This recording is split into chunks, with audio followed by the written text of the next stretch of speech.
Bismillahirrahmanirrahim. Assalamualaikum warahmatullahi wabarakatuh. Waalaikumsalam warahmatullahi wabarakatuh. Waalaikumsalam warahmatullahi wabarakatuh. Alhamdulillah wa syukrillah wa la hawla wa la quwata illa billahil aliyil azim.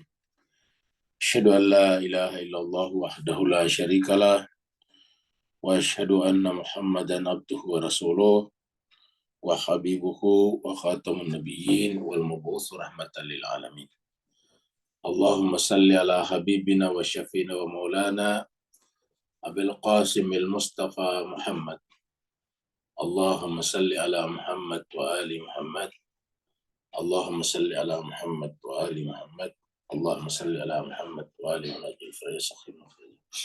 Wa ala alihi wa sahbihi al-mayamin al-muntajabin. Jemaah sekalian, Bapak Ibu yang sangat berbahagia, kita bersyukur dengan syukur yang setinggi-tingginya karena Allah Subhanahu wa taala jualah yang berikan kepada kita kekuatan, kesehatan, kehendak dan keinginan untuk belajar ilmu-ilmu yang bermanfaat bagi kehidupan kita di dunia dan di akhirat. Kita kirimkan selawat dan salam kepada junjungan kita, Nabi kita Rasulullah Muhammad SAW, serta keluarganya suci dan sahabat-sahabatnya mulia. Kita teruskan pembahasan kita buku Al-Asfar atau komentar Al-Asfar, buku Mullah Sadrah yang ditulis oleh Said Hussein Nasr. Dan kita sekarang masih berbicara tentang latar belakang. Kalau dulu adalah latar belakang intelektual, sekarang adalah pribadinya Mullah Sadrah, terutama guru-gurunya dan karya-karyanya. Berkaitan dengan siapa saja yang mempunyai pengaruh yang cukup besar bagi Mullah Sadrah. Cuma sekali mungkin kita bertanya kenapa Mullah Sadrah yang kita bicarakan, karena ini adalah tokoh yang sangat penting dalam sejarah Islam modern. Perlu dikatakan bahwa Mullah Sadrah ini punya kontribusi sangat besar di dalam lahirnya. Jadi walaupun tidak langsung tetapi punya kontribusi yang sangat besar dalam lahirnya sekarang, namanya Al-Muqawamah, perlawanan yang terjadi di Timur Tengah. Karena kita tahu perlawanan yang terjadi di Timur Tengah atau Muqawarah, resisten grup, ya grup perlawanan, bahasa Arabnya Al-Muqawamah, Al-Harakah Al-Muqawamah, gerakan perlawanan, gerakan untuk mempertahankan negaranya, seperti Houthi di Yaman, Hizbullah di Lebanon, dan sebagainya. Itu semuanya bermula dari Iran yang modern, bukan Iran versi Reza Pahlavi. Iran yang modern adalah Iran yang lahir dari tangan ulama seperti Imam Khomeini, Tabatabai, Murtada Mutahari, Ayatollah Bahonar, dan sebagainya. Dan mereka semuanya adalah seorang ulama filosof yang kalau ditarik ke atas, ujung-ujungnya kembali kepada Mullah Sadrah. Dengan demikian, peranan Mullah Sadrah ini adalah tidak sedikit. Jadi dengan demikian, kalau kita ingin melihat root akar daripada lahirnya revolusi Islam Iran itu, yang kemudian melahirkan sekarang Iran modern, yang memiliki kekuatan mandiri di depan tekanan embargo dan isolasi dari Barat, itu adalah rahasianya ada pada Mullah Sadrah. Makanya kita mempelajari siapa sih Mullah Sadrah dan bagaimana caranya. Dan karya yang sangat terkenal adalah Al-Asfar Al-Arba'ah, dan ini yang dikomentari oleh Said Hussein Nasr dalam karya yang kita bahas sekarang. Mari kita masuk ke screen.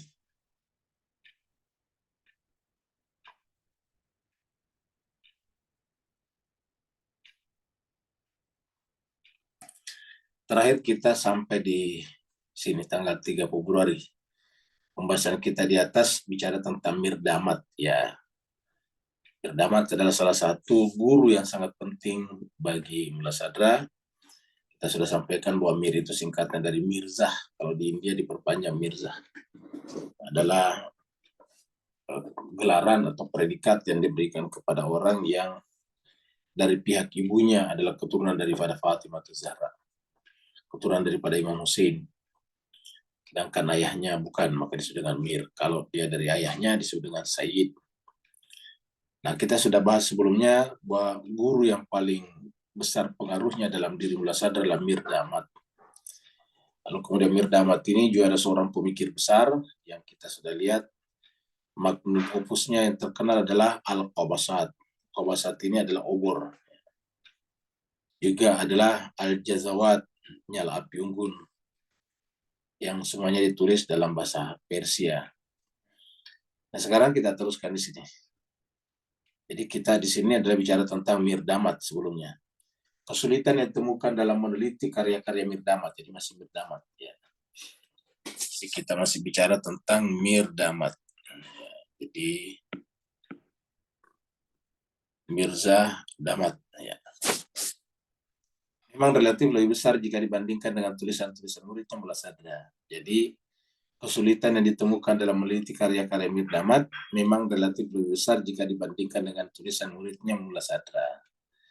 Yang jelas dan terstruktur. Jadi Mir Damad ini bukanlah penulis yang baik, ya, bukanlah penulis yang baik. Dia menulis, tapi tidak sejelas terstruktur daripada muridnya Mullah Sadra. Ya.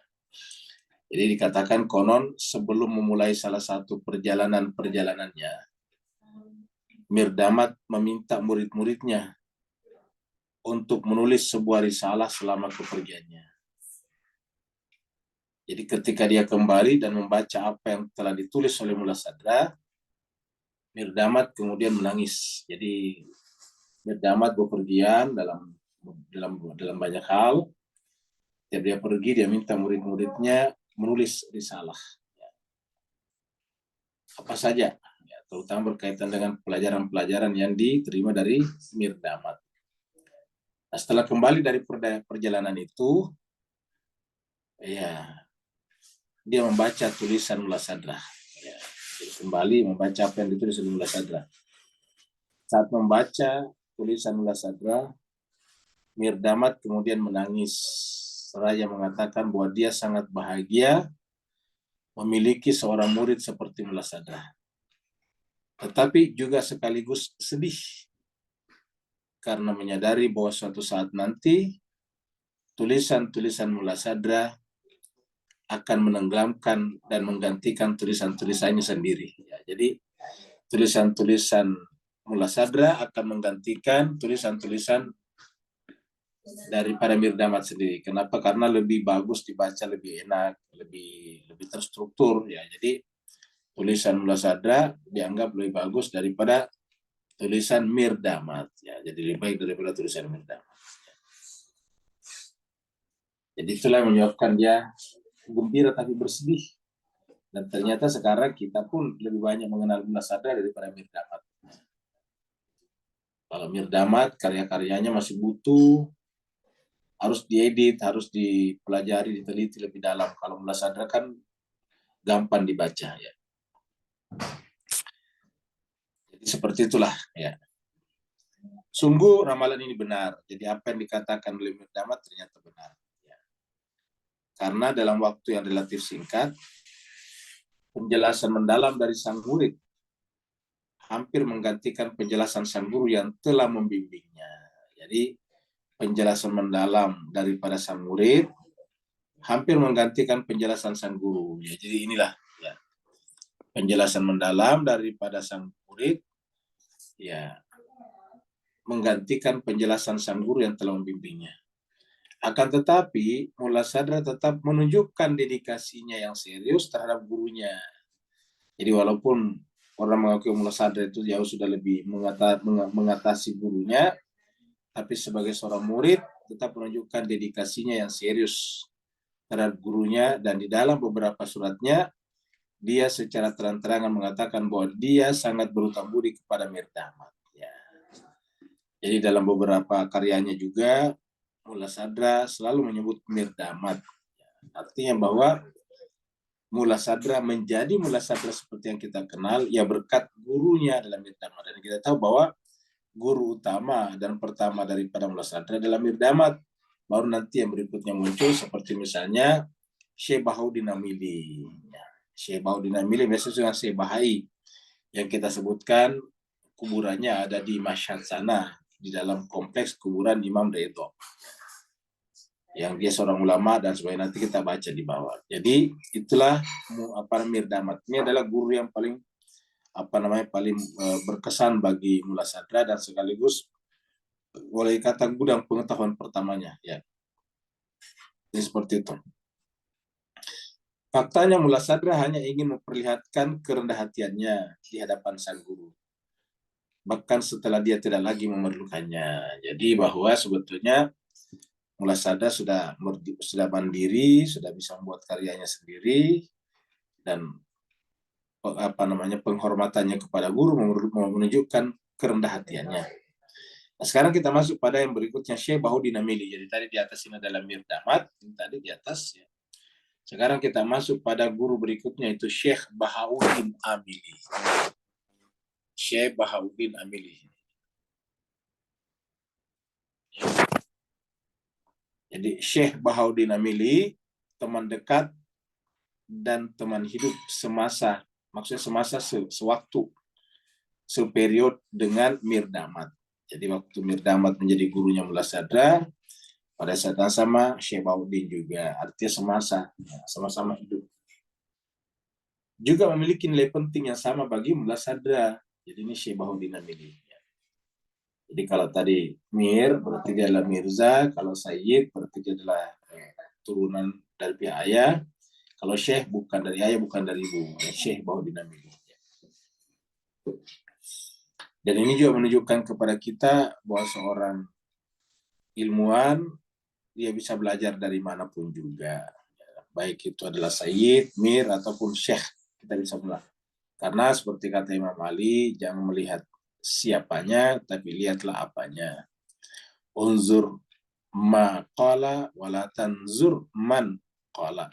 Jadi kita harus melihat apa yang dikatakan, bukan siapa yang mengatakannya. Jadi kita melihat kandungan konten daripada pengetahuan itu sendiri, bukan orangnya. Jadi kita teruskan. Syekh Bahuddin Amili, teman dekat dan hidup semasa dengan Mirdamat, juga memiliki nilai penting yang sama. Dia, yaitu Syekh Bahuddin Amili, merupakan seorang teolog. Jadi Bapak Ibu lihat di sini kelebihannya Syekh Bahuddin Amili. Jadi Syekh Bahuddin Amili ini adalah benar-benar punya pengetahuan yang luas. Kalau istilahnya prolific atau versatility, ya versatility. Jadi dia adalah versatility. Kenapa? Karena kita lihat ini, dia merupakan seorang teolog. Ya, jadi kita lihat kelebihan-kelebihannya. Ya, dia adalah seorang teolog ini. Ya, teolog kan berarti ahli ilmu kalam, ya, seperti Imam Ghazali. Ya. Kemudian dia adalah seorang faqih, berarti seorang ulama besar, ya, mujtahid. Kemudian juga pada saat yang sama ahli matematika. Jadi Bapak Ibu bisa lihat di sini orang-orang dulu. Jadi dia sekaligus ahli matematika. Ya. Jadi ahli matematik. Kemudian pada saat yang sama juga adalah seorang arsitek. Dia seorang arsitek. Ya. Jadi teolog, faqih, ahli matematika, arsitek, dan juga filosof. Ya, dia juga adalah seorang filosof. Ya. Dia juga adalah seorang filosof. Seperti itu. Juga adalah ahli ilmu-ilmu batin, ya, semacam psikologi lah sekarang. Kalau sekarang mungkin disebut dengan psikologi. Ya. Ilmu-ilmu batin. Dan juga adalah seorang penyair. Jadi dia juga adalah seorang penyair. Ya. Di zaman sekarang bisa kita lihat di sini, penyair. Ya. Nah, jadi dapat kita bayangkan ini orang dulu, Pak Bu sekalian ya.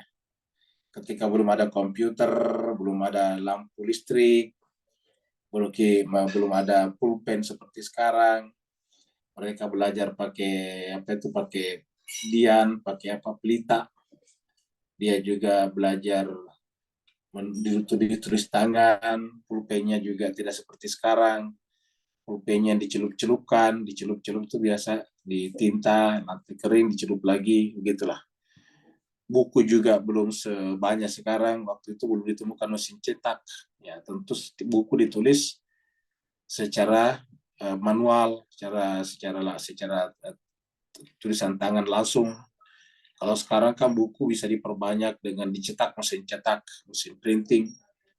Kalau dulu tidak ada. Jadi Bapak Ibu bisa bayangkan kesulitan-kesulitan dulu, tetapi mereka bisa menjadi seorang teolog, fakih, ahli matematik, arsitek, filosof, ilmu batin, dan penyair. Ya. Jadi kalau kita baca ini Bapak Ibu sekalian, kita rasanya malu. Hidup di dunia yang serba gampang. Sekarang ini buku tidak perlu kita bawa kemana-mana. Ada di sini, ada di laptop kita, ada di handphone kita. Sekarang perpustakaan, library ada di telapak tangan kita. Semua buku-buku ada di tangan kita sekarang. Boleh dikatakan semua ilmu ada di telapak tangan kita sekarang. Ada sedikit yang mengganggu pikiran kita, langsung di-searching pakai Google atau googling. Semuanya begitu gampang. Belum lagi dengan terakhir, sejak 1 tahun lalu munculnya ChatGPT misalnya, pakai AI misalnya. Luar biasa. Begitu gampangnya sekarang, tetapi jarang orang sekarang memiliki kemampuan seperti ini. Dia seorang teolog, dia seorang ahli fikih, dia ahli matematika, arsitek, filosof, ilmu batin, dan penyair. Kita paling memiliki satu kelebihan, kalau toh ada kelebihan kita. Dia memiliki kepandaian dalam banyak hal, ya, yang biasanya diasosiasikan di Barat dengan tokoh pencerahan. Jadi tokoh-tokoh pencerahan dulu waktu zaman Renaissance. Nah itu adalah biasanya juga filosof-filosof Barat juga memiliki banyak kelebihan seperti itu. Serta mempunyai keimanan yang kuat. Ya. Dia pengamal agama dan mengakar dalam tradisi agama. Ya. Jadi dia tidak sekuler, tidak juga ateis. Dia adalah penganut agama yang setia. Ya. Yang merupakan karakteristik dari abad pertengahan di Barat. Jadi di Barat juga begitu. Rata-rata makanya kalau kita misalnya baca ilmuwan-ilmuwan awal di Renaissance, kebanyakan juga, walaupun tidak semuanya, kebanyakan juga dari kalangan agamawan. Seperti misalnya Santo Thomas Aquinas.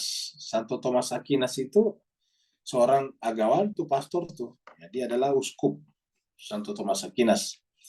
Yang karya-karyanya nanti menginspirasi kebangkitan para ilmuwan di Barat. Begitu misalnya Berkeley. Berkeley itu adalah seorang filosof dan seorang pastor juga. Jadi seperti itu. Berkeley yang kita bicarakan di sini adalah orang, bukan universitas yang ada di Amerika. Ya, itu adalah ilmuwan, ya. Dan banyak lagi yang lain. Nah, mereka itulah yang membangkitkan kehidupan intelektual di Barat, ya. Nah, hal yang sama terjadi di Iran pada saat itu dengan munculnya tokoh-tokoh seperti Bahauddin Amili, kemudian Mirdamat, nanti murid-murid seperti Mullah Sadra, yang selevel dengan, yang setara dengan Bahauddin Amili, masih ada nanti dibawa di sini dalam Mirfindi Rizki, juga guru daripada Mullah Sadra. Jadi dengan membahas ini kita berharap kita juga dapatkan semacam spirit, semangat untuk belajar. Karena jemaah sekalian, manusia itu benar-benar kualitasnya ditentukan oleh pengetahuannya, ilmunya. Karena fisik kita ini lemah, kata Imam Ali. Kita di dalam doa Kumail diajarkan mengakui kelemahan tubuh kita. Ya, kita ada doa, ya Rabbirham da'fa badani. Ya Allah, kasihanilah badanku yang lemah, ya Rabbirham da'fa badani warikata jildi, dan kelemahan daripada tulang belulangku dan sebagainya. Nah, jadi itu adalah kulitku yang juga semakin lama semakin mengkerut. Nah, seperti itulah. Jadi kita ini dari sisi fisik, Bapak sekalian, lemah sekali ya. Kita itu ditimpa saja satu batu, kita sudah bisa mati. Kita misalnya kejatuhan, satu batu yang sebesar tinju dari ketinggian tertentu, kita sudah bisa mati. Begitu lemahnya kita. Kita tersandung saja, misalnya kita jalan, tersandung kaki kita, bisa jatuh dan bisa menyebabkan kematian bagi kita. Nah, jadi begitulah lemahnya kita. Jadi kekuatan kita terletak pada jiwa kita. Dan jiwa kita itu juga konsumsinya adalah pengetahuan. Jadi semakin banyak mengkonsumsi pengetahuan itu jiwa, semakin cerahlah itu jiwa, semakin tercerahkan, semakin naik, semakin terangkatlah kualitasnya jiwa itu. Nah, seperti itu. Jadi kita kembali tadi kepada Bahodin Amili. Jadi kalau kita membandingkan antara Syekh Bahodin Amili dengan pemikir Barat, mungkin dapat disandingkan atau disamakan dengan Leonardo dan Santo Anselm atau Santo Bernard. 3 orang ini disatukan jadi satu, bayangkan. 3 orang ini jadi satu Syekh Bahodin Amili. Ya.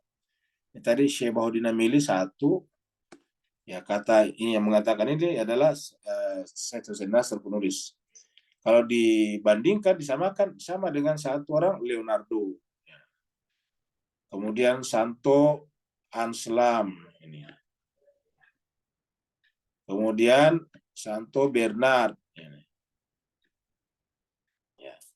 Ini adalah orang-orang terkenal di Eropa. Yang kemudian nanti digabungkan menjadi satu orang. Jadi 3 orang ini digabungkan jadi satu orang. Kejeniusannya luar biasa, telah menghasilkan karya-karya di bidang matematika. Ya, yang kita bicarakan di sini Bahodin Amili ya. Jadi yang kita bicarakan Bahodin Amili. Artinya sama, karena sekarang masuk lagi di sini kejeniusannya. Nyaknya di sini kembali ke Bahodin Amili. Jadi kejeniusan Syekh Bahodin Amili yang luar biasa telah menghasilkan karya-karya di bidang matematika yang sangat bernilai. Jadi dia melahirkan karya matematika. Mencakup juga ilmu bangunan. Ilmu bangunan itu artinya ilmu arsitektur. Dan tanaman, pertanian. Bayangkan. Jadi dia pintar matematika, dia pintar mendesain bangunan, dia juga bisa bercocok tanam, serta bahkan pengairan. Dia juga bisa membuat pengairan. Ya. Pengairan itu ya sama dengan sekarang, mengairi sawah-sawah dan kebun-kebun. Yang masih digunakan sampai saat ini. Menurut cerita, taman-taman dulu yang ada di Isfahan itu kebanyakan karya daripada Bahodin Amili. Jadi kalau Bapak Ibu pergi ke Isfahan itu kan terdiri dari taman-taman. Itu dianggap dulu karya daripada Bahodin Amili. Begitu indah sampai sekarang. Sehingga sampai sekarang pun orang berkata bahwa kalau orang sudah pernah ke berbagai tempat di penjuru dunia, tapi belum pergi ke Isfahan, maka dianggap belum mendatangi setengah daripada dunia. Sedemikian indahnya Isfahan. Dan Isfahan yang kita kenal sekarang adalah masih orisinal, masih tidak sengaja tidak dirubah oleh pemerintah Iran. Masih orisinal, karya-karya daripada Syekh Bahodin Amili. Luar biasa. Nah, jadi karya-karyanya di bidang matematika, bernilai ilmu bangunan, tanaman juga. Tanaman dalam pengertian bikin taman juga. Serta bagan pengairan. Pengairan yang masih digunakan sampai saat ini. Jadi pengairan yang ada di Iran sekarang masih merupakan peninggalan daripada Syekh Bahodin Amili. Ya. Padahal selisihnya berapa? Kurang lebih 500 tahun. Ya. Dia juga menghasilkan karya-karyanya di bidang teologi dan hukum. Teologi tadi ini adalah ini masalah-masalah ilmu kalam dan hukum, ya, yang masih dipelajari, serta karya-karya terkenal di bidang tasawuf. Tasawuf juga coba kita bayangkan. Walaupun Syekh Bahodin Amili berasal dari Jabal Amil, jadi kata Amili ini menunjukkan satu keluarga yang berasal dari Jabal Amil di Lebanon. Ini letaknya sekarang Lebanon Selatan. Jadi Jabal Amil ini termasuk yang diduduki sekarang, yang ditempati sekarang oleh orang-orang Hizbullah. Jadi orang di Lebanon Selatan itu kan mayoritas bermazhab Syiah Ahlul Bait, Syiah Imamiyah. Salah satu wilayah di situ adalah Jabal Amil. Kalau Bapak Ibu rajin mendengarkan informasi, itu Jabal Amil. Nah, disitulah asal daripada Bahodin, sehingga disebut dengan Amili. Jadi Amili ini menunjukkan tempatnya. Ya, jadi kalau di Timur Tengah itu biasanya predikat-predikatnya di belakang terkait dengan tempatnya. Al-Kindi berarti gitu. Cuma karena dia tinggal di Persia, al-nya dihilangkan. Jadi bukan al-Amil, tetapi Amili. Nah, karena begitulah kalau di Persia, seperti Khomeini misalnya, kemudian misalnya dari Mullah Sadra dari Sirasi, Sirasi, nah gitu. Sekarang ada juga Qumi, ada Teherani, gitu. Jadi, walaupun Syekh Bahodin Amili ini berasal dari Jabal Amil di Lebanon, jadi asalnya dari Lebanon. Dan tidak pernah mempelajari bahasa Persia. Jadi tidak pernah mempelajari bahasa Persia secara khusus sampai umur 12 tahun. Ya, jadi dia tidak pernah pelajari. Jadi memang asalnya dia lahirnya di Jabal Amir, Lebanon, baru kemudian masih kecil pindah ke wilayah Persia, di sana belajar. Nah, tidak pernah mempelajari bahasa Persia sampai umur 12 tahun. Umur 12 tahun itu hampir akil balik ya. Namun dia telah menulis puisi yang mungkin menjadi puisi berbahasa Persia yang paling indah. Jadi walaupun dia tidak pernah belajar bahasa Persia sampai pada umur 12 tahun, tetapi dia menulis puisi dalam bahasa Persia yang dianggap sebagai puisi berbahasa Persia paling indah pada abad ke-10 atau ke-16. Pada abad ke-10 Hijriah atau 16 Masehi. Kalau abad ke-16 itu berarti sekitar 1700, ya berapa? 1500 ya. 10 900-an. Mullah Sadra begitu bersemangat belajar kepada Syekh Bahai. Jadi tadi ini Bahauddin Amili, kalau di nama singkatnya Bahai ya. Di kata Bahai itu Bahauddin Amili. Tapi ingat, jangan bayangkan agama Bahai yang ada di Iran itu Bahauddin juga pembawanya, tetapi bukan Bahauddin ini yang kita bicarakan. Ya, jadi ingat, ada di Iran itu ada namanya Bahai, agama Bahai. Ya. Mirip dengan Ahmadiyah di India. Jadi juga dibuat oleh penjajah kolonial. Jadi kalau di India, anak benua India ada Ahmadiyah, di Persia ada Bahai. Jadi Mullah Sadra begitu bersemangat belajar kepada Syekh Bahai yang dikenal di Persia dalam ilmu-ilmu agama. Jadi Mullah Sadra bersemangat belajar pada Syekh Bahai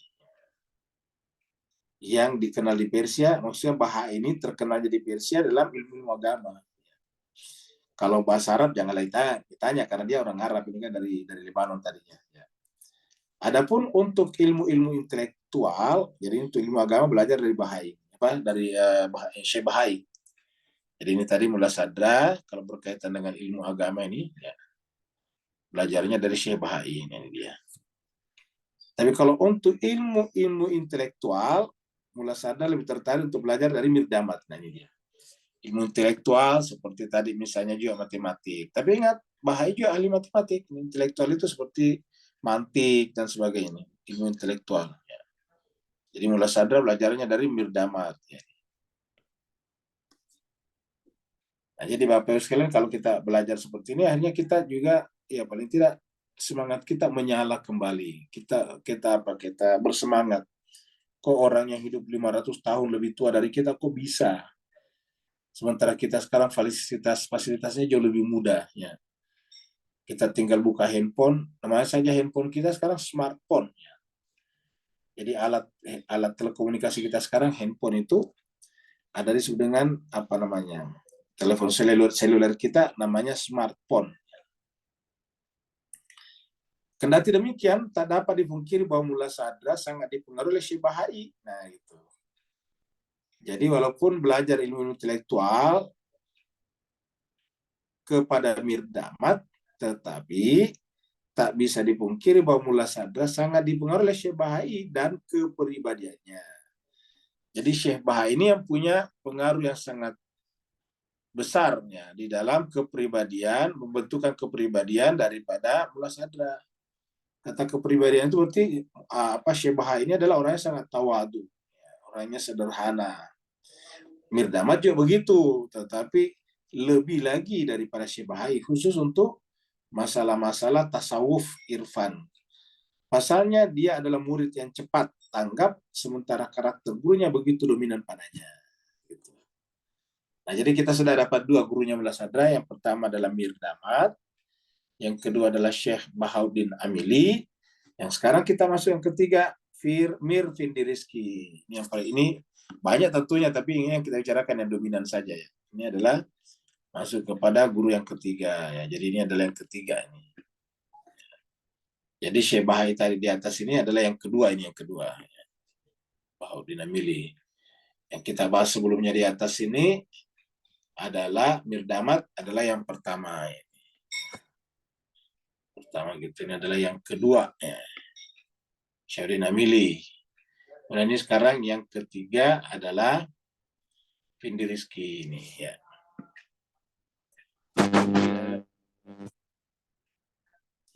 Jadi adapun keterkaitan Mir Vindi Rizky, tokoh misterius, tokoh misterius namun menarik, ya, misterius ya, dan menarik dari Isfahan pada masa Syah Abbas.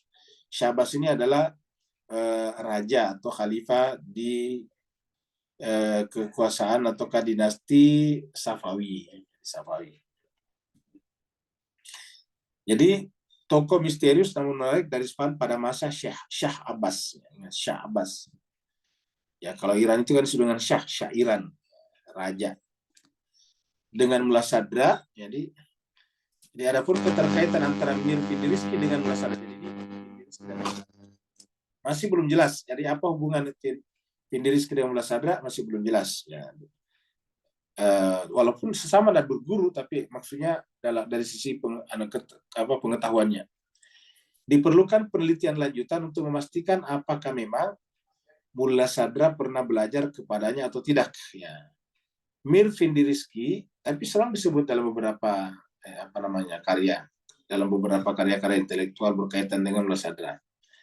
Mir Vindi Rizky yang juga dekat dengan Mir Damad dan Syekh Bahai, jadi ketiga serangkai ini. Ya. Jadi kita anggap ini sebagai 3 serangkai. Ya, ini adalah 3 serangkai. Jadi ini adalah Mir Vindi Rizky, Mir Damad, dan Syekh Bahai. Kita sebut ini 3 serangkai ya. 3 serangkai. Di dalam sejarah yang mutakhir lebih dikenal sebagai seorang sufi. Jadi Mir Vindi Rizky dalam sejarah yang mutakhir lebih dikenal sebagai seorang sufi. Ya, jadi dia seorang sufi. Dia seorang pengamal tasawuf. Dia sering bepergian ke India. Jadi dia sering ke India. Jadi dia sering bepergian ke India, bahkan dianggap dekat dengan beberapa doktrin-doktrin ajaran yang berkembang di India. Contohnya misalnya menyusun 2 kitab tentang yoga Vasista. Jadi ada karyanya tentang yoga Vasista ini. Yoga Vasista. Ya. Ini nama saya yoga. Yoga itu kan semacam olahraga tapi yang berkembang dari agama-agama Hindu Buddha ya. Jadi menyusun 2 kitab tentang yoga Vasista yang masih memerlukan pengeditan dan penelitian lanjutan. Jadi apa yang bisa kita lihat di sini, ini adalah ulama-ulama besar yang kita lihat bahwa pengetahuannya itu tidak hanya terikat pada ilmu-ilmu yang disebut dengan Islam dalam pengertian seperti Al-Quran. Ingat jemaah sekalian, sampai sekarang ini hampir tidak ada lagi ilmu-ilmu dalam Islam itu yang boleh dikatakan murni, pure dari Islam saja. Semuanya sudah merupakan ada gesekan, ada persinggungan dengan ilmu-ilmu dari luar Islam. Seperti kita misalnya bicara tentang filsafat peripatetik, sudah jelas kita bicarakan itu dari Yunani. Ya. Bicara misalnya tentang irfan, itu ingat, irfan itu bukan mulu dari Islam, kita sudah bicarakan pengaruh neoplatonisme di dalamnya. Ya. Seperti yang kita lihat di sini, Vindi Rizky yang mengamalkan tasawuf, dia sangat terpengaruh dengan yoga Vasista. Ya. Nah, jadi artinya apa? Misalnya kita bicara tentang ada yang mengatakan bahwa satu-satunya ilmu dalam Islam itu yang murni, yang pure dari Islam itu adalah ilmu fikih dan usul fikih, ilmu fikih. Tapi mungkin kita harus pahami bahwa usul fikih itu kan semacam metodologi juga, metodologi untuk menarik kesimpulan hukum, namanya metodologi istinbat hukum. Nah, metodologi usul fikih itu banyak dipengaruhi oleh logika Aristoteles. Ya, sampai ada yang menulis sebuah disertasi yang mengatakan bahwa usul fikih itu adalah menggunakan logika Aristotelian, al-mantiq al-aristi. Ya. Jadi kalau kita misalnya membaca buku-buku usul fikih, cara-cara pengambilan hukumnya itu banyak dipengaruhi oleh mantik. Ya. Logika Aristotelian. Jadi artinya apa? Tidak ada satupun dalam Islam ini yang bisa dikatakan pure daripada Islam dalam tanda petik dari Nabi Muhammad toh saja. tetapi sudah berimplikasi, sudah bersinggungan, sudah take and give dengan pengetahuan-pengetahuan yang bersumber dari komunitas-komunitas di luar Islam seperti tadi Yunani, Kristen yang kita sebut tadi Neoplatonisme itu kan muncul dari tengah-tengah Kristiani. Bahkan seperti ini tasawuf irfan cukup banyak dipengaruhi oleh ajaran-ajaran yang berada di India ini, Yoga Vasista. Kalau Bapak Ibu sekali membaca khotbah-khotbah daripada Siddhartha Buddha Gautama, itu isinya benar-benar mirip dengan irfan tasawuf. Kalau kita baca isinya khotbah-khotbah daripada Buddha Gautama. Dan nabinya atau pendiri daripada agama Buddha. Nah, jadi seperti itu. Jadi berimplikasi. Belum lagi kalau bicara tentang matematika, sudah berhubungan dengan yang luar. Nah, jadi ini artinya apa? Ini seperti dikatakan Imam Ali bahwa hikmah itu miliknya orang Islam, orang beriman, maka dimanapun dia menemukannya harus bisa mengambilnya. Dengan demikian, pernyataan Imam Ali ini menyuruh kita bisa belajar dimanapun juga. Toh Tuhan memberikan kepada kita akal untuk memfilter mana yang benar dan mana yang salah, mana yang valid dan mana yang palsu. Ya. Bahkan ada yang mengasosiasikan kepada Nabi hadis yang mengatakan bahwa belajarlah walaupun sampai ke negeri Cina. Utlubul ilma walau kana fisin. Kan ada yang menganggap ini bukan dari Nabi, tapi banyak yang menganggap ini dari Nabi. Jadi Nabi mengatakan utlubul ilma, tuntutlah ilmu walaupun kana fisin, walaupun ilmu itu adanya di Cina. Karena itu adanya di Cina. Jadi utlubul ilma walau kana fisin. Dan kita saksikan sampai sekarang Cina itu maju luar biasa. Jadi boleh dikatakan satu-satunya negara Asia yang bisa melampaui Amerika dan Eropa seorang diri, maksudnya satu negara dalam segala aspek itu adalah Cina. Ya. Cina membuat apa saja yang dibuat Barat dibuat Cina. Ya, semua, tidak ada yang tidak dibuat. Kalau di Amerika Eropa kan dibagi-bagi itu, misalnya Amerika bikin Boeing misalnya.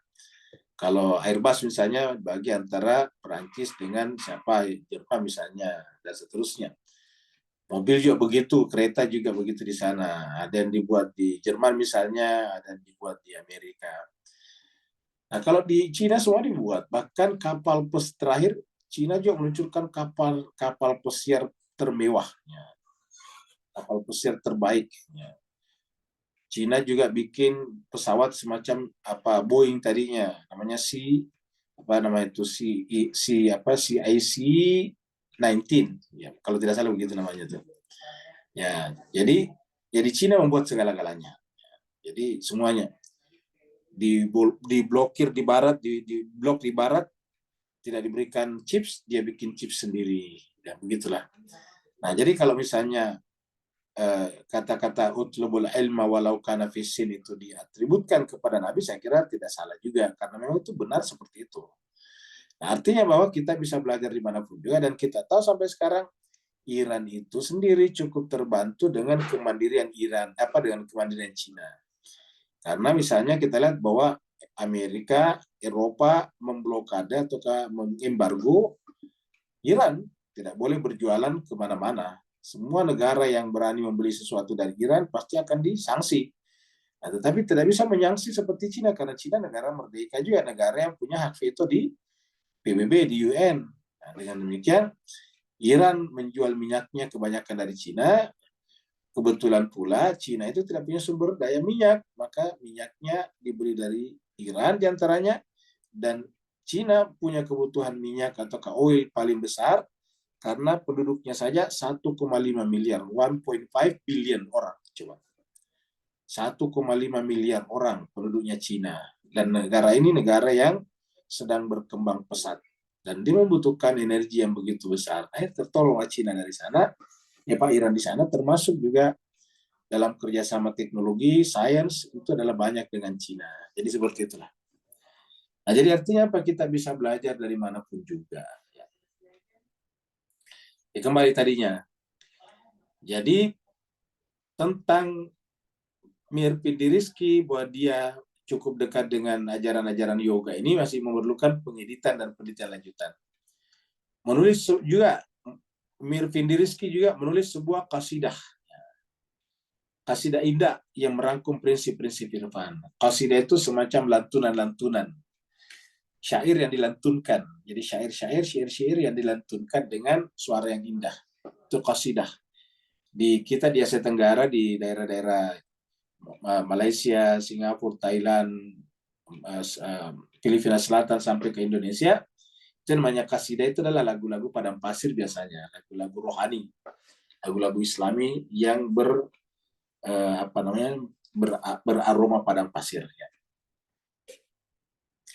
Jadi menulis sebuah kasidah indah yang merangkum prinsip-prinsip irfan ini, Ya. Serta disebutkan dalam kisah-kisah populer memiliki banyak keajaiban. Di dalam cerita-cerita yang berkaitan dengan Mirfindi Rizky, banyak memiliki keajaiban. Maksudnya hal-hal yang tak terduga. Ya. Dia juga mengajarkan Kanun dan Ashifa. Dua buku ini adalah karya Ibnu Sina. Ya. Jadi artinya apa? Mirfindi Rizky itu sangat fasih, sangat dalam, sangat mengetahui apa yang disebut dengan Kanun. Ini adalah karya terkenal. Kalau kanun ini biasa diteruskan kanun fitib, ya, kanun fitib, hukum-hukum pengobatan. Ashifa ini adalah buku filsafatnya Ibnu Sina. Jadi Ashifa, walaupun namanya Ashifa itu penyembuh, tapi bicara buku filsafat. Kalau pengobatan ini kanun. Jadi ingat, Ibnu Sina itu adalah filosof, ahli matematik, ahli seni, dan juga dia adalah dokter.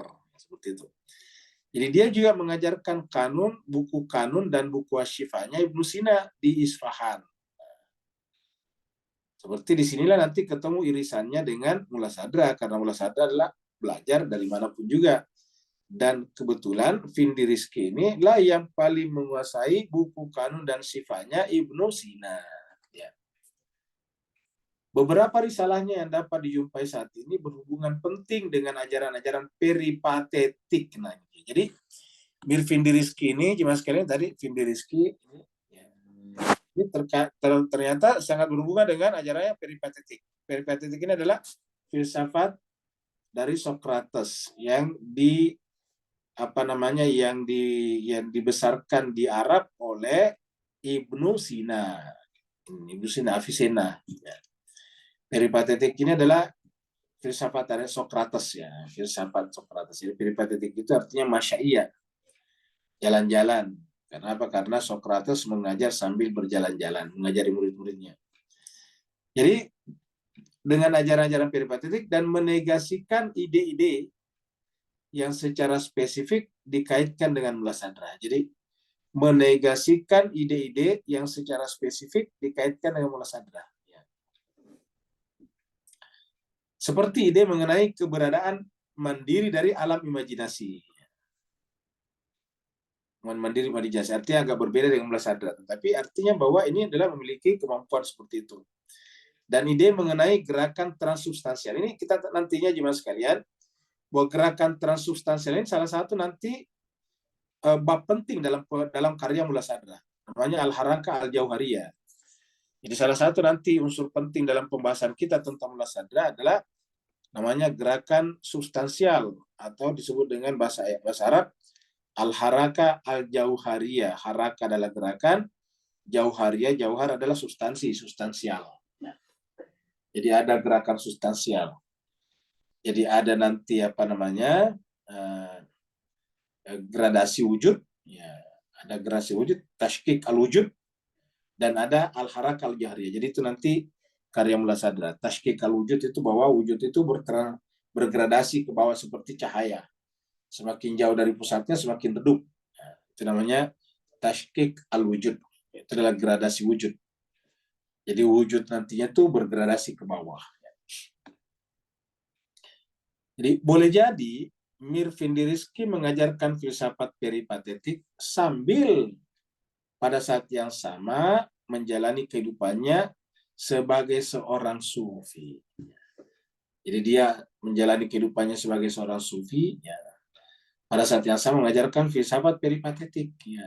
Jadi dua hal, mengajarkan filsafat peripatetik dan menjalani kehidupan sebagai seorang sufi, sangat sederhana ya.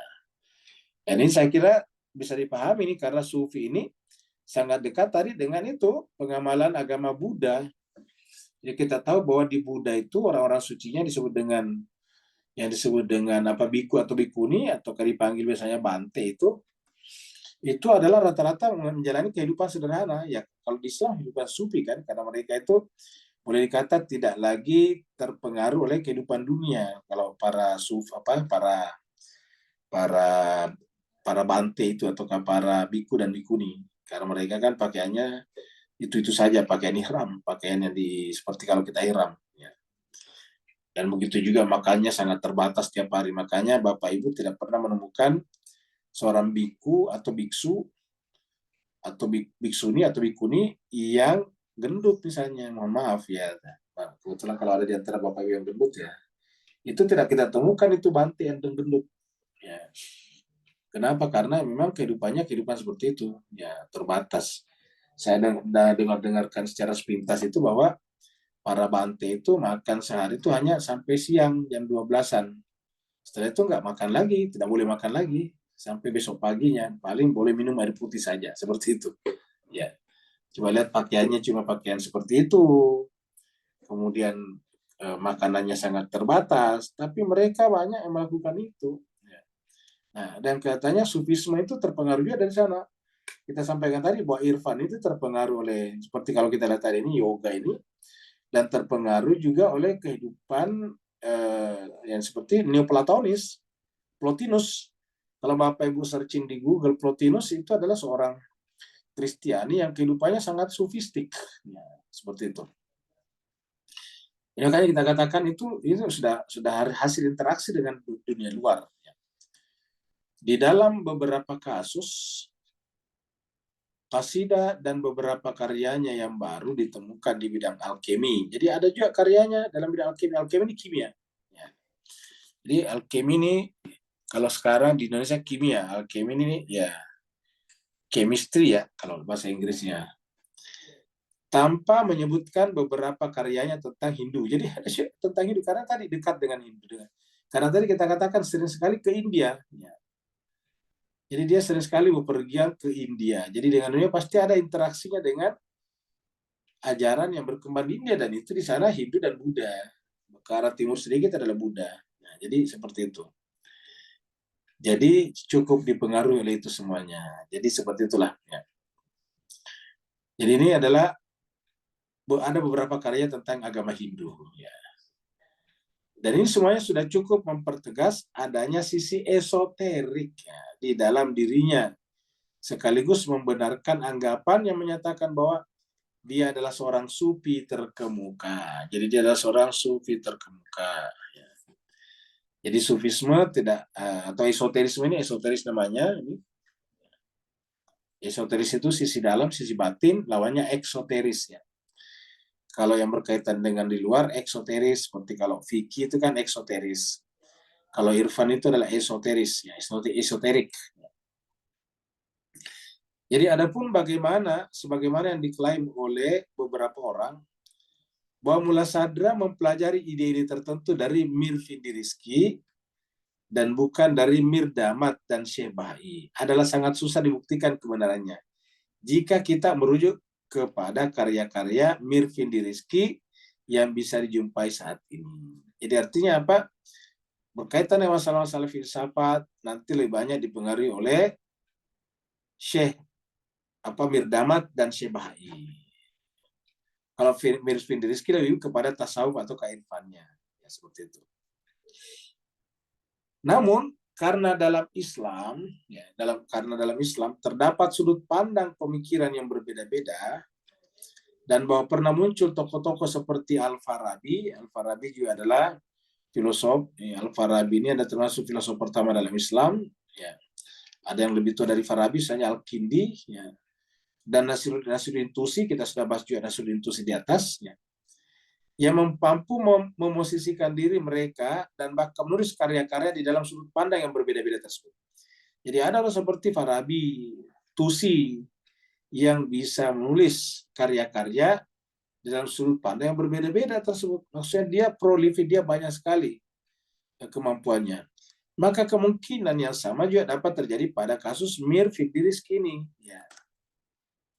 Adalah sesuatu yang mungkin bagi Mir Firdiriski untuk mengajar dan menulis risalah-risalah peripatetik. Risalah-risalah filsafat masyaiyah yang dari sudut pandang intelektual bersifat eksoterik. Ya. Dan adalah mungkin juga dia memberikan pengajaran esoterik pada kelompok khusus dari murid-muridnya. Jadi kalau berdasarkan pembahasan ini, kalau sore petang seperti ini kita belajar hikmah filsafat, itu dianggap sebagai eksoteris. Bentar malam, jam 7:30 kita belajar irfan, itu adalah esoteris. Jadi dua unsur juga kita pelajari. Eksoteris dan esoteris. Karena esoteris itu khusus ilmu-ilmu batin berkaitan dengan nafs jiwa, bagaimana membina jiwa. Nah, jadi seperti itu. Jadi bisa dikatakan bahwa dia pun juga memiliki kemampuan itu dan adalah mungkin juga dia memberikan pengajaran esoterik pada kelompok khusus dari murid-muridnya. Contoh yang demikian ini dapat ditemukan di mana saja di dunia Islam, bahkan masih bisa kita temui di Persia hari ini. Jadi ada seperti itu. Artinya bahwa di Persia, di Iran sekarang banyak ulama yang dia mengajarkan filsafat dengan fasih, tapi juga bisa melakoni, menjalani kehidupan sebagai seorang sufi. Dia adalah salik, pesuluk, syair wasuluk, tapi pada saat yang sama dia adalah pengajar filsafat yang baik. Dapat kita misalnya lihat pada diri seorang Ayatollah Taqi Misbayasdi, atau Jawadi Amuli misalnya. Itu seperti itu. Jawadi Amuli itu orangnya sangat-sangat tawadu, Bapak Ibu sekalian. Kalau berbicara, tapi kalau dia berbicara duduk, itu luar biasa. Kayak memancarkan aura cahaya, dan orang-orang dulu di depannya belajar daripadanya adalah para ulama-ulama. Seperti itu. Namanya Ayatullah Jawadi Amuli. Sekarang yang ada, masih yang hidup. Jadi yang kita bicarakan ini Jawadi Amuli yang ada sekarang. Nah, jadi seperti itulah. Ya. Jadi demikianlah Mullah Sadra belajar dengan sangat antusias di Isfahan kepada guru-guru ini. Jadi ulangi lagi, demikianlah Mullah Sadra belajar dengan sangat antusias di Isfahan kepada 3 serangkai guru tadi. Banyak yang lain, tetapi yang paling besar ini. Pertama tadi adalah Mir Damad, kemudian adalah Syekh Bahauddin Amili, Syekh Bahai, yang kedua adalah Mir Firdiriski. Jadi tiga orang inilah. Jadi guru-guru ini terutama yang 3 tadi. Dia juga menjadi akrab dengan beberapa pelajar yang juga mendapatkan bimbingan di sana. Kata beberapa pelajar berarti seusia dengannya, selevel.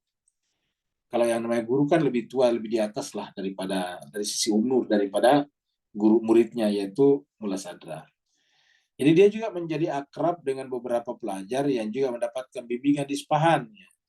Panjangnya. Beberapa di antaranya semisal Said Ahmad Alawi. Kita sudah sebutkan aja sebelumnya Ahmad Alawi. Ya. Said Ahmad Alawi. Aka Husain Khansari. Ya. Dan Mullah Muhammad Bakir Sabziwari. Ini Sabziwari nanti terkenal juga. Ya. Jadi Mullah Muhammad Bakir Sabziwari. Ini nanti karya Sabziwari juga cukup banyak dipelajari. Ya. Jadi kalau ini kita anggap ini seusia dengan Mullah Sadra. Ya, gitu. Jadi Said Ahmad Alawi, Khansari, dan juga adalah Sabziwari yang menjadi guru-guru terkenal di kemudian hari. Jadi termasuk ulama besar nantinya. Ya.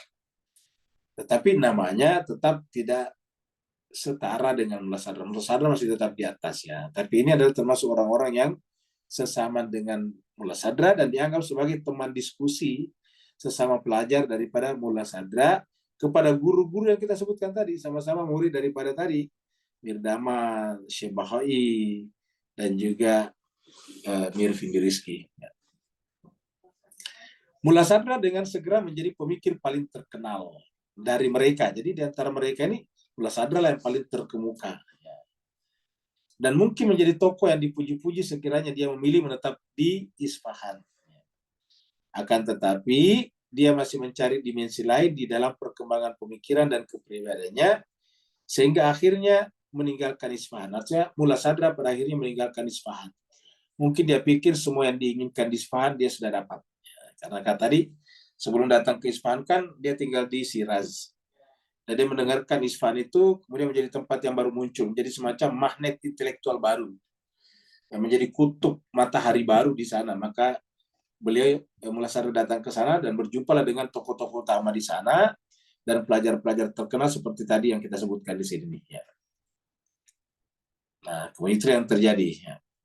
Nah, kemudian setelah itu dia meninggalkan Isfahan untuk menjalani kehidupan asketisme, halwah, asketis, menjauh dari urusan kehidupan dunia dan penyucian batin. Kata menjauh dari kehidupan dunia itu artinya dari hiruk pikuk dunia. Dia tetap mencari dunia juga, tapi dia bahkan nanti bertani, tetapi di pedesaan, di pedalaman, yang disebut kalau tidak salah namanya kahak, ya agak dari Arab itu tidak begitu jauh. Inilah akhir periode pertama dari kehidupan Mullah Sadra yang merupakan masa belajar formal. Jadi ketika meninggalkan Isfahan, dianggap sebagai masa belajar formalnya Mullah Sadra selesai. Dia kemudian memulai periode kedua yang merupakan masa pelatihan spiritual, yaitu di Kahak. Jadi pertama adalah periode belajar, mulai daripada Shiraz sampai kepada Isfahan, selesai semuanya dari guru-gurunya, lalu kemudian menjalani kehidupan sebagai seorang salik, orang yang melakukan suluk, seperti yang kita bahas di Irfan malam-malam. Memulai periode kedua yang merupakan masa pelatihan spiritual yang olehnya dianggap sebagai kondisi esensial mutlak bagi siapa saja yang bercita-cita untuk mencari misteri ilahi. Jadi ini dianggap sebagai sesuatu yang mutlak. Kalau kita ingin mencapai misteri ilahi, atau istilahnya linuriyahu min ayatina, untuk kami perlihatkan kepadanya ayat-ayat kami, dan untuk memperoleh pengetahuan hakiki tentang hikmah ilahi atau ilmu ketuhanan yang secara literal disebut dengan teosofia. Nanti Mullah Sadra karyanya disebut dengan teosofia, seperti ini. Teosofia disebut dengan hikmah ilahi. Maka nanti kan karyanya adalah al-hikmah al-ilahiyah, kamu gitu. Hikmah ilahi. Nah, jadi jemaah sekalian berbahagia, inilah pembahasan kita pada kesempatan kali ini tentang Mullah Sadra. Jadi kita sudah selesai membahas guru-gurunya dan orang-orang berpengaruh di sekitarnya. Jadi hari ini tanggal 10 bulan Februari 24 . Jadi kita sudah membahas 3 tokoh utama gurunya, Mir Damad, kemudian Syekh Bahauddin Amili, kemudian Mir Findirizki, dan teman-temannya seperguruan yang ada di Isfahan, yaitu Said Ahmad Alawi, Aka Hussein Khwansari, dan Mullah Muhammad Bakir Sabsiwari. Dan ini disebutkan karena nanti juga punya karya-karya, dan ini juga menjadi guru-guru yang terkenal, guru-guru besar nanti setelahnya, walaupun namanya tidak setenar, tidak sebesar daripada Mullah Sadra. Nah, dengan mengikuti ini Bapak Ibu Jemaah sekalian, harapan kita satu, selain kita mengenal siapa Mullah Sadra, bahwa dia tidak lahir dari ruang vakum, pada saat yang sama kita berharap ini bisa memotivasi kita untuk belajar dan belajar, karena orang-orang kita sebutkan inilah yang membentuk, yang memberikan nilai penting atas terlahirnya Republik Islam Iran sekarang, yang memberikan dukungan kepada Harakah Mukawamah di Timur Tengah, yang sekaligus memberikan semacam kehidupan pada dunia intelektual dan spiritual Islam. Yang boleh dikatakan kalau tidak karena mereka, mungkin kita mengalami diskontinuitas perkembangan intelektual dan spiritual, dan kita pun akan tenggelam di dalam alam kebodohan dan ketidaktahuan. Dan kebodohan dan ketidaktahuan inilah musuh kita yang paling penting.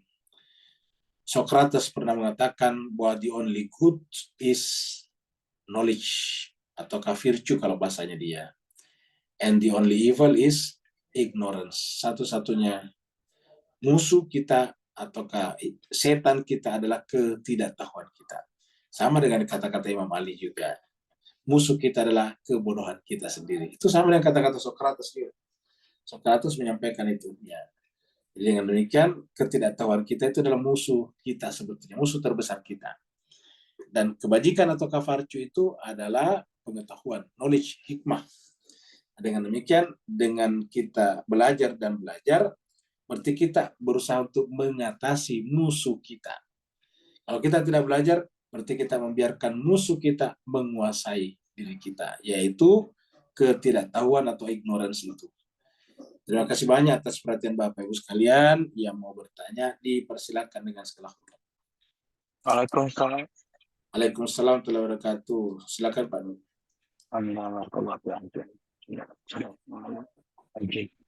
Baik, guys.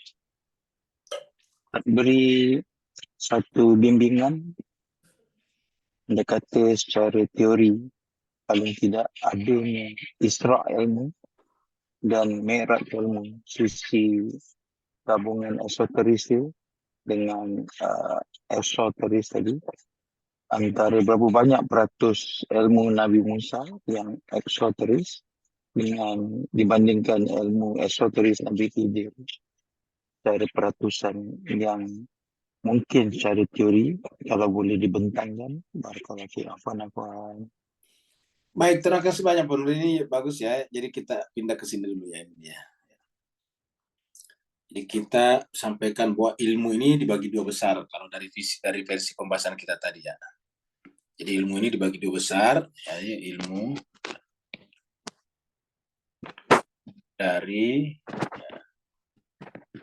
dari sisi lahir batinnya, lahir dan batinnya. Dibagi dua. Yang pertama adalah bersifat eksoteris ya,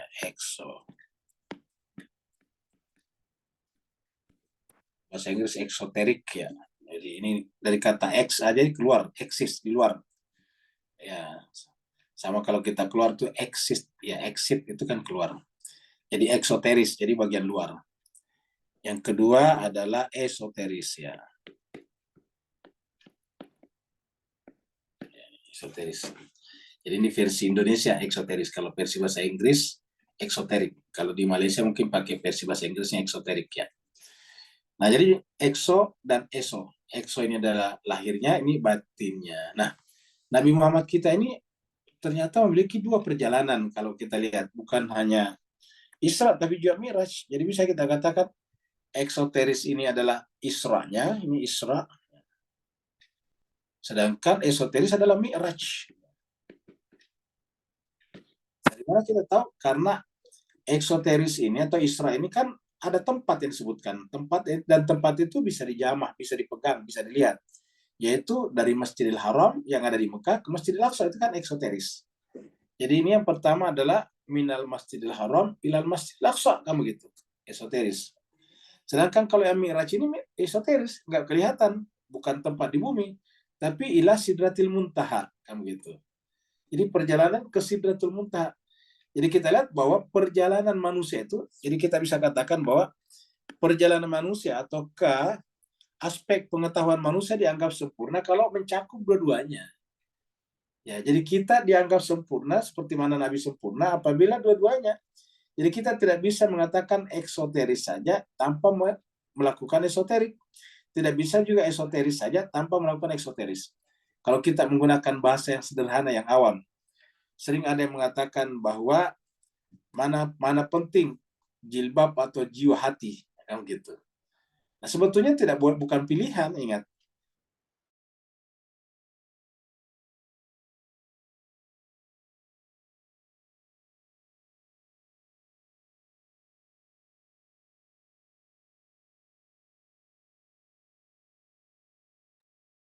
Suara Ustaz hilang ya?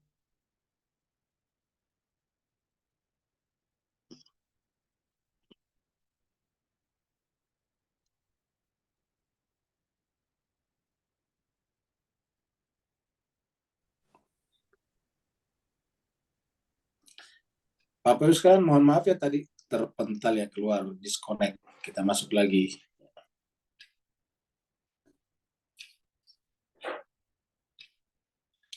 Nah, jadi kita sampaikan bahwa ini bukan pilihan ya. Jadi kalau kita ditanya mana penting, jilbab atau hati, tidak, bukan pilihan ya.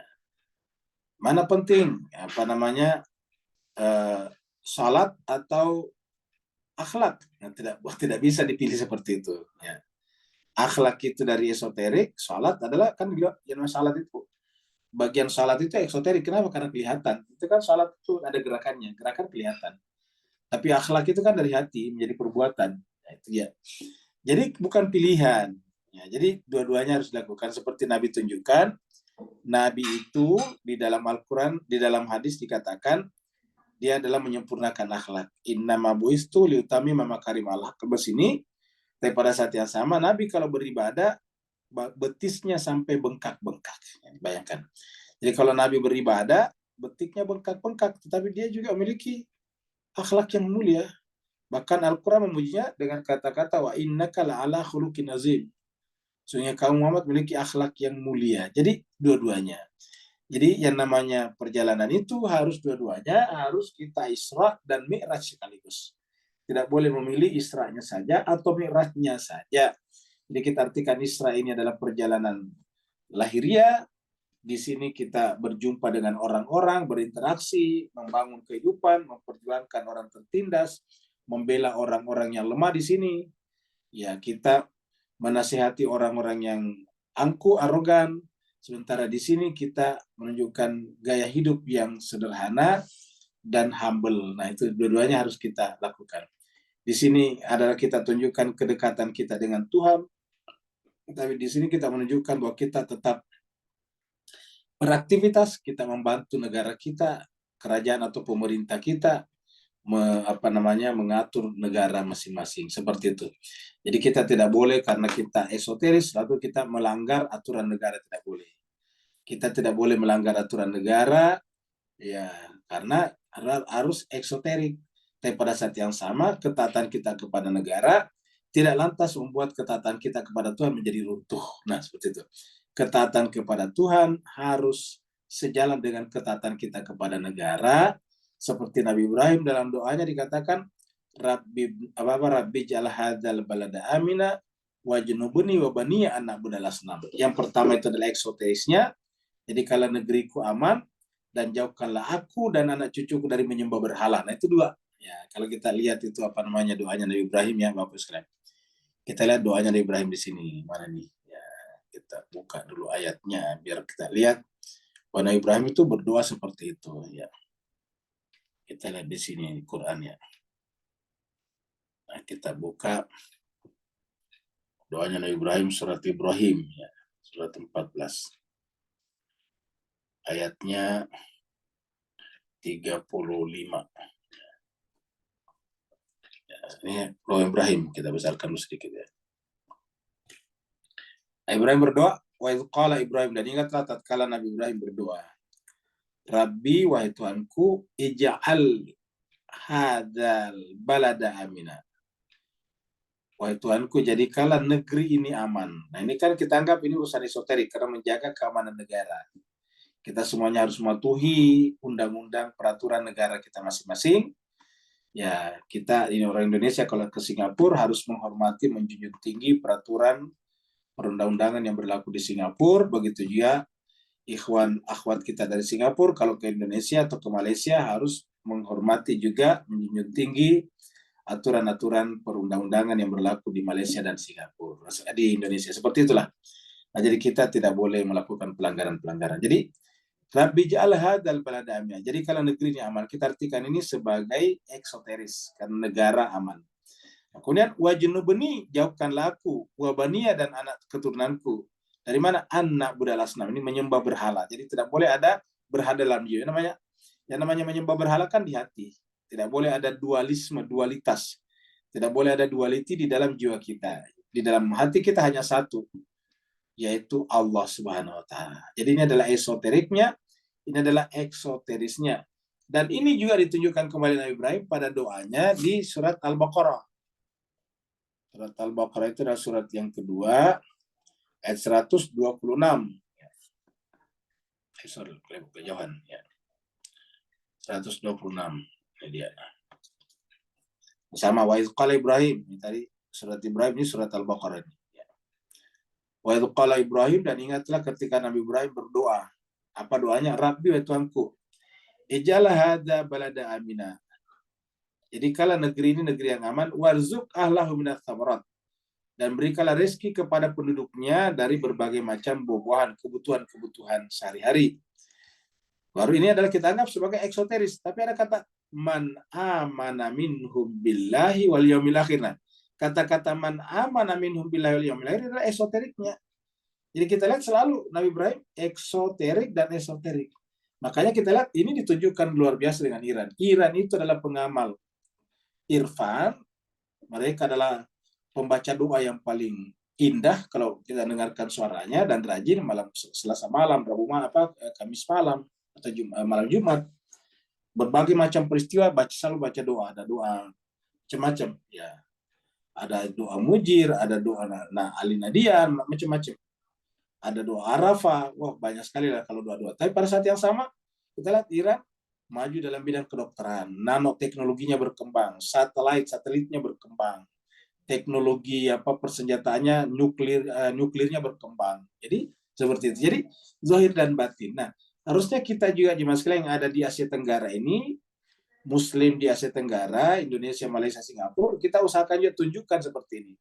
Bahwa kita Muslim yang ada di sini, terutama pengikut Ahlul Bait, adalah maju dalam dua sisi itu, eksoterik dan esoteriknya. Dan ini yang kita coba pelajari di petang hari ini dengan belajar hikmah filsafat, itu eksoterik, dan kita belajar irfan pada malam hari esoterik. Untuk apa? Dua-duanya menjadi satu, dan karena memang itu dibutuhkan dalam memahami Al-Quran. Jadi Al-Quran itu adalah kitab eksoterik dan esoterik yang paling sempurna.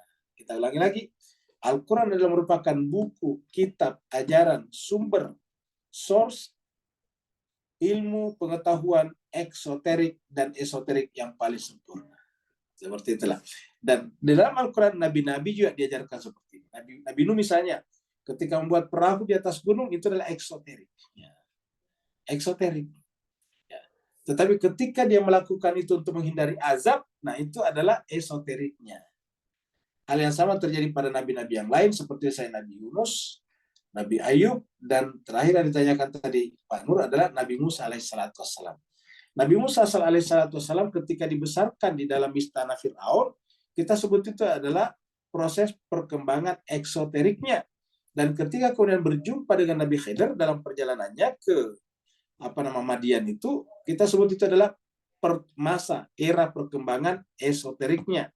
Sama tadi dengan Mula Sadra, di Siras sampai ke Isfahan itu adalah perkembangan eksoteriknya, lalu kemudian nanti menyendiri pergi cukup lama di Kahak namanya untuk menjalani kehidupan asketik, mengisolasi diri, itu adalah kehidupan esoterik. Jadi dua-duanya setelah Mula Sadra dianggap merasa sudah sempurna di dalam pengetahuan esoteriknya, pengalaman rohaninya, maka dia kembali lagi ke masyarakat. Dia kembali nanti ke Siras, itu nanti mengajar di sekolah-sekolah atau perguruan tinggi di sana. Nah, kita berharap seperti itulah juga yang kita lakukan. Jemaah sekalian berbahagia, dimanapun kita berada, atau paling tidak kalau kita tidak bisa melakukannya secara sempurna, ini kita tularkan, kita wariskan kepada anak-anak cucu kita.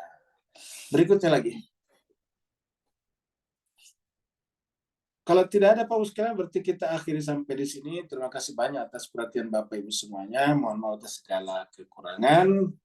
Kita semuanya senantiasa berdoa. Semoga Allah SWT memudahkan kita untuk mempelajari dua ilmu tadi itu secara komprehensif, holistik, dan integral, yaitu ilmu eksoterik dan esoterik.